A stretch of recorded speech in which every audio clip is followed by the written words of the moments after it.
Esse daqui foi o meu faturamento trabalhando com designer na gringa. Se você quer saber como eu fiz isso daqui, fica comigo até o vídeo que eu vou explicar para você o passo a passo da minha carreira, de como eu cheguei nesse valor só trabalhando como designer, sem vender curso, sem fórmula mágica, sem nada. Apenas trabalhando com design, fazendo tudo que um designer gráfico, um UX e UI faz, tudo que é aquilo que você que é designer já sabe, beleza?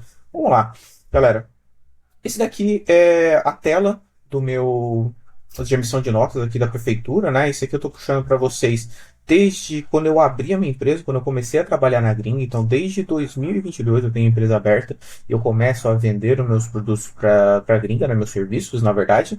E aqui dentro do ano de 2025, eu tive esse valor aqui de 330 mil. Que vocês podem ver aqui que deu uma oscilação ali, né? Então, tem uma média ali de mais ou menos de 30 a 40 mil por mês que eu ganho trabalhando só fazendo serviços para gringa. Isso para uma única empresa, que eu presto serviço, tá? E dentro disso, quero mostrar para vocês como que eu fiz para chegar nessa jornada, tá? Como que eu cheguei a faturar 330 mil dentro de um único ano só trabalhando como designer. Só para vocês saberem, eu sou o Guilherme Paixão, eu sou UX designer há mais de 6 anos. Já trabalhei em grandes empresas, já trabalhei na Shell, já trabalhei na Ambev, já trabalhei dentro da Livelo e já faz mais de 3 anos que eu atuo só para empresas internacionais, seja startups europeias, startups do Vale do Silício, ou startups americanas. E eu tenho focado exclusivamente nisso e quero mostrar para vocês como eu fiz isso até chegar nesse ponto, beleza? E aqui eu quero abrir para vocês a parte da minha carteira de trabalho, tá? Eu não comecei como designer, na verdade eu sou administrador de formação, então eu comecei trabalhando como estagiário dentro da Embraer. Quem é de São José dos Campos conhece, sabe como é que é. Quem é daqui sempre trabalha na Embraer, né? Então, se você não trabalha na Embraer, provavelmente você não é de São José dos Campos, então você pode achar isso meio estranho. Mas aí também, aqui eu vou mostrar para vocês como foi minha carreira de design. Aqui eu comecei dentro do Poliedro, eu comecei com UX Design aqui em 2021, formalmente, né? Antes disso eu já tinha trabalhado como designer, fazendo alguns freelancers, trabalhei com uma empresa lá de Lavras, de Minas, que se eu não me engano se chamava Flow, se eu não me engano. Hoje em dia ela mudou de nome, é outra empresa que fazia alguns projetos específicos, né? Mas eu entrei aqui dentro do CLT mesmo, contratado no Poliedro, como designer júnior, ganhando ali meus 3 mil reais por mês, o que para uma pessoa que tinha acabado de sair da faculdade, acabado de sair de estágio dentro da Embraer, nessa época que eu tinha, 2021, eu tinha 23 anos, então já era um bom salário ali para quem tinha 23 anos. Então eu fui isso aqui. E daqui eu saí da empresa, eu fiquei pouco tempo, porque menos de 6 meses, né? 6 meses, vamos arredondar aqui, né? Que eu fiquei dentro da empresa. E dentro disso eu fiquei aqui e depois eu já fui contratado por uma terceirizada pela Ilha Culture, que é uma consultoria que aloca profissionais em outras empresas, e aqui eu fui contratado para trabalhar dentro da Livelo. E dentro da Livelo eu trabalhei ali dentro no projeto de onboarding, login, criação de conta, informações do usuário, né? E foi onde eu mais cresci ali dentro. Também não foi um tempo muito longo, que nem vocês podem ver aqui, né? Trabalhei pouco tempo, isso tudo trabalhando como brasileiro aqui, né? Brasileiro 100% em português e assim por diante. Não tinha nenhuma experiência trabalhando com inglês, com metodologias diferentes, mas tudo dentro do mercado brasileiro. E depois aqui eu recebi a proposta para ir para a Ambev, que daí na Ambev aqui eu já tive um bom salto, tá, de salário. Eu fiquei pouco tempo lá também, menos de um ano, mas eu fui contratado aqui como cara que era especialista em desenvolvimento de produtos, uma coisa nada a ver, né? Mas é como eles registram, né? E aqui eu já tinha 10 mil de salário, gente. Aqui eu já era sênior, tá? Em menos de 1 ou 2 anos. Então, aquela história de que você pode ser sênior dentro de 1 ano, 2 anos, é possível, depende de cada caso, tá? Não vou ser generalista, que você pode ser sênior só depois de você completar um curso aí que você compra online, mas é uma possibilidade que você tem, tá?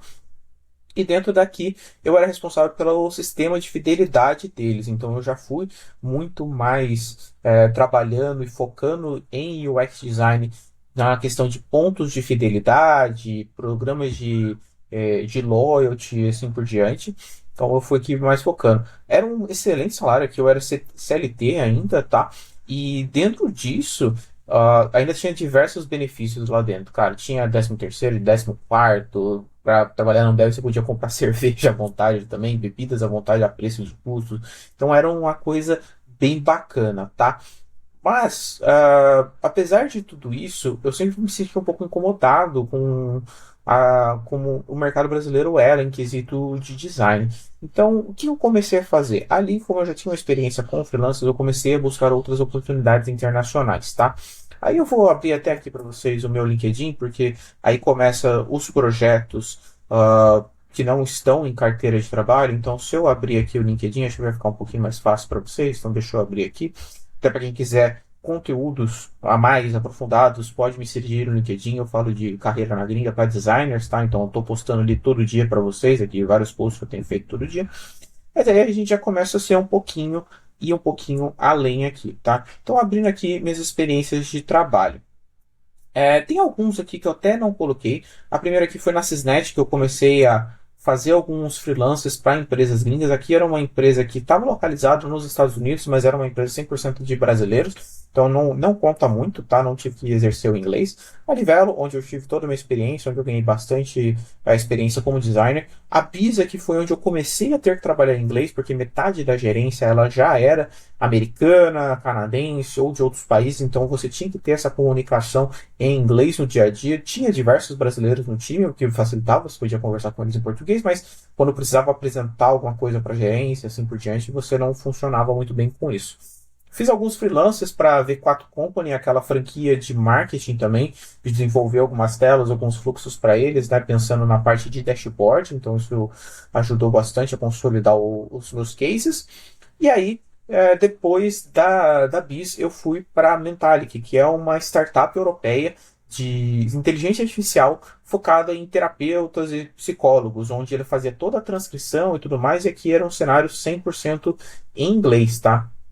Aqui eu ganhava por hora com eles, tá? Eu ganhava ali uma média de US$ 20 a hora, né? E não tinha muito horário fixo, não era 160 horas mensais fixas. Então eu tinha ali que trabalhar o tempo e apontava as horas. Às vezes dava mais, dava menos, mas ficava ali entre 3.000 e US$ 3.500, tá? Porque nessa época aqui, 2023, o dólar tava quase batendo R$ 6. Então dava bastante coisa, né? Então, vamos arredondar 3.200 vezes 6 dava uma média ali de 18 mil, 18, 19 mil reais por mês que eu recebia deles. E com isso, era um ótimo salário que eu tinha, né? Para alguém, mesmo sendo PJ, você tem que pagar todos os seus custos e assim por diante. É um ótimo salário que aqui eu só conseguiria se eu fosse manager, diretor ou algum cargo nesse nível para conseguir esse nível de salário sendo CLT aqui no Brasil, tá? E foi isso que abriu minhas portas. E vocês podem me perguntar, cara, como que você conseguiu essa vaga? Cara, foi basicamente na cara de pau mesmo. Eu vi a vaga aberta, eu mandei mensagem para a CEO da empresa, a gente conversou num sábado, na segunda-feira eu já estava começando. Então foi algo bem cara de pau da minha parte mesmo de conseguir esse emprego na gringa, tá? Mas depois disso eu fui estudando mais de como que eu poderia ser um designer na gringa para só trabalhar para empresas de fora. E nisso eu fui adaptando o meu LinkedIn para tudo, adaptando o meu currículo para tudo, para conseguir chegar da melhor forma, para receber mais contatos de pessoas, tá? De recrutadores, de vagas, para que eu não precisava ficar ativamente olhando sites de vagas todos os dias e ficar aplicando sem parar, né? E disso eu cheguei no modelo que o meu LinkedIn ele é uma fonte de tráfego para recrutadores que eu consiga ter sempre novas propostas sendo recebidas aqui dentro, tá? Dentro disso, depois eu fui para a Shell, também eu trabalhei lá fazendo o programa de fidelidade deles. E por último, eu cheguei aqui na Valid, que é uma empresa do Vale do Silício focada em marketing com inteligência artificial.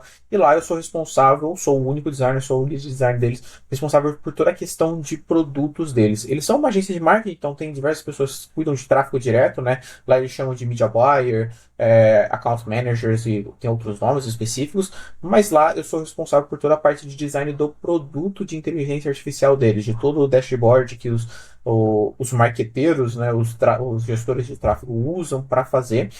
E ali eu tenho um salário bem convidativo para a realidade aqui, que foi o que eu mostrei para vocês aqui, que me proporcionou ter isso daqui. Ele tem umas oscilações ali durante o ano, né? Isso aqui é todo o meu ano de 2025. Ele tem umas oscilações, né? Porque eu comecei nesse emprego lá para, se eu não me engano, maio, acho que foi a primeira nota que eu emiti para eles. Então eu comecei aqui em. Acho que eu comecei em março, mas acumulou março e abril, se eu não me engano.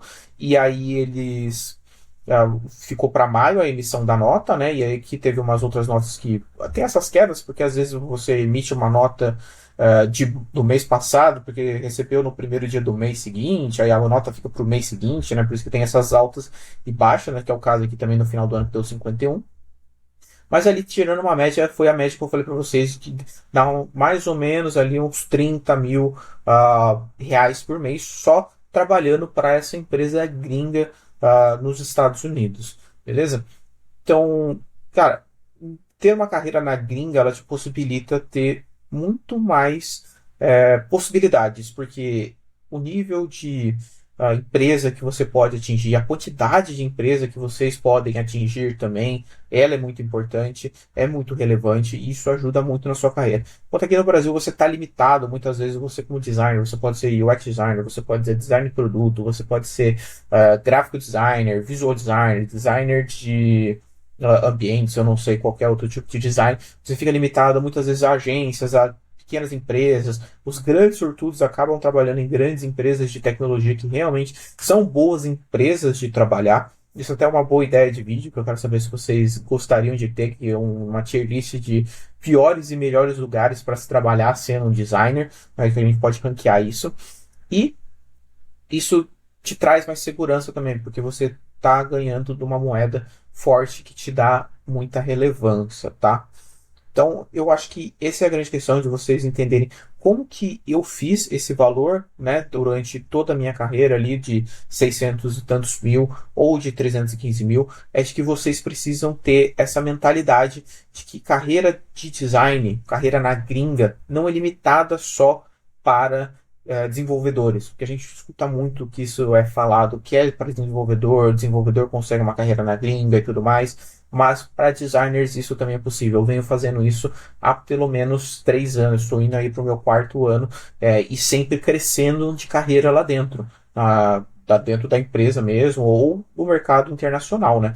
E não é mentira para vocês de que basicamente eu recebo várias propostas aqui é, de diversas pessoas, diversos recrutadores aqui no exterior, oferecendo vaga em São Francisco, que tem um salário médio ali de 250 mil. Essa daqui também, que o cara me convidou para ser um Senior Product Designer na Ramp, em São Francisco.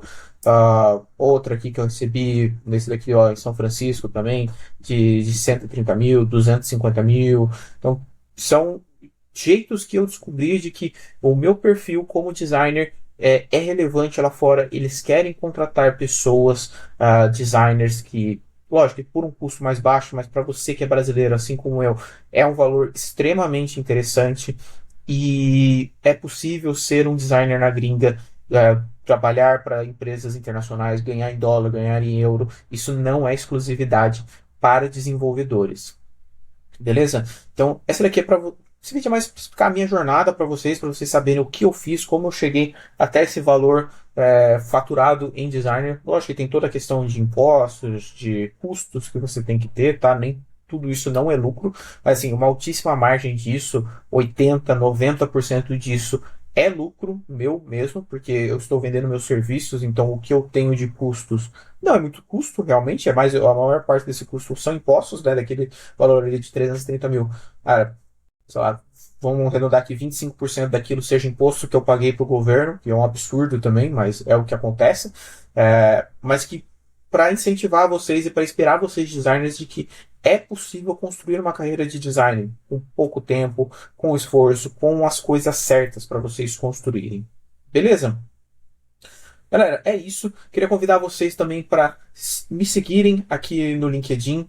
para acompanhar os conteúdos que eu tenho. Eu tenho uma newsletter dentro do Substack também para vocês acompanharem, onde eu aprofundo mais determinados assuntos sobre carreira na gringa, sobre design, como vocês podem dar os primeiros passos. Esse aqui é um artigo que eu soltei hoje, como que eu começaria na gringa em 2026. Então convido vocês a me seguirem nesses canais, me seguir também no Instagram, o Designer na Gringa, lá que eu vou postar alguns conteúdos também diferentes, mais de dia a dia, mais para vocês acompanhar a vida de um designer que trabalha na gringa, propriamente dito. O conteúdo mais denso tá aqui no LinkedIn, tá no Substack, que é onde vocês podem acompanhar. E também, se você tiver ainda mais interesse, eu tenho o Designer na Gringa, que eu vou te ajudar a conseguir essa primeira vaga, a se posicionar para ser um designer na gringa. Eu vou te mostrar tudo que eu faço aqui dentro do meu LinkedIn, toda a metodologia, toda a lógica que eu uso dentro do meu LinkedIn de currículo, para que você também seja um chamariz de conversas na gringa, de carreira na gringa, tá? Então isso daqui é para ajudar vocês, para ajudar designers. Eu convido vocês a participarem. Beleza, galera? Até o próximo vídeo.